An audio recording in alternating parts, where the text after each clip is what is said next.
Bonjour une fois de plus et je suis très ravi de vous retrouver encore dans l'univers du Mbok Bassa. Alors nous avons dit que pour te plonger dans cet univers, il suffit d'aller sur Facebook au niveau de la recherche. Tu saisis l'univers du Mbok Bassa, Mbok avec K et Bassa avec un seul S et deux A. Et tu peux aussi retrouver l'univers du Mbok Bassa TV sur YouTube ainsi que sur la plateforme TikTok. Alors nous avons commencé à parler de l'organisation sociale du peuple Bassa. Et aujourd'hui, nous allons parler du Ndjendjel. Qui était le Ndjendjel dans le peuple Bassa?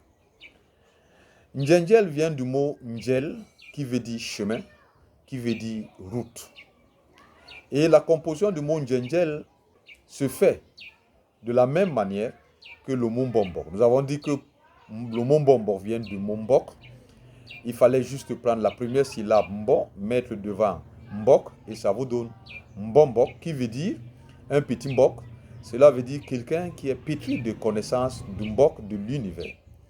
Alors de la même manière, si nous prenons la première syllabe du mot Ndjel et que nous la mettons devant Ndjel, ça va nous donner Ndjendjel, qui est celui-là qui est pétri de connaissances du Ndjel. Or, qu'est-ce que c'est que le Ndjel? Nous avons dit que le Ndjel veut dire la route, le Ndjel veut dire le chemin. Et le pluriel du Ndjel, c'est Mandjel, qui veut dire les chemins. Alors, qu'est-ce que c'est que le chemin? Vous savez que le Mbok Bassa recommandait aux familles de se marier avec d'autres familles pour que les liens soient créés et qu'il y ait des échanges, ce qui permettait d'accroître les richesses. Alors, la particularité du Ndjendjel, c'était les relations. Le Ndjendjel était un Mbombok chargé des relations. Il y avait beaucoup de Mbombok dans le peuple Bassa en tant que des gens qui avaient de la connaissance, mais un seul était choisi pour être guide. Et c'est pour cela que le Ndjendjel était parmi ces gens-là, ces Mbombok pétris de connaissances, mais qui n'étaient pas des guides. Le Ndjendjel était celui-là qui créait les relations, c'est-à-dire les chemins, les routes que devait suivre, n'est-ce pas, la famille pour pouvoir échanger. Il était chargé de s'assurer du bon fonctionnement de ces relations entre les familles.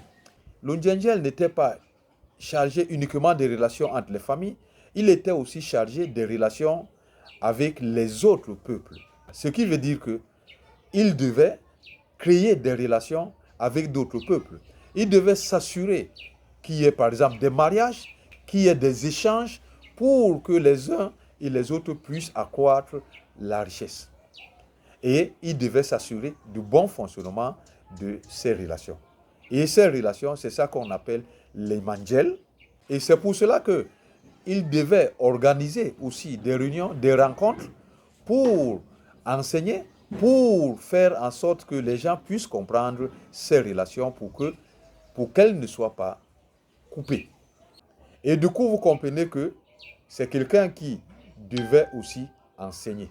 Le Ndjendjel devait aussi jouer les fonctions de Ngangan. Le Ngangan, dans le peuple Bassa, était celui qui était chargé d'organiser des réunions, de les diriger. Et c'est pour cela que si nous voyons que le Ndjendjel aussi devait avoir cette capacité de pouvoir organiser les réunions et de les diriger, puisque ceux qui étaient chargés de ces relations, à certains moments donnés, il fallait les réunir. Alors, comme nous avons dit, il faut noter que le Ndjendjel n'était pas le Nwet Mbok, car un seul était le Nwet Mbok, c'est Ilolombi, le créateur. Et c'est pour cela que Nwet Mbok a condé Sayab Bibobasona.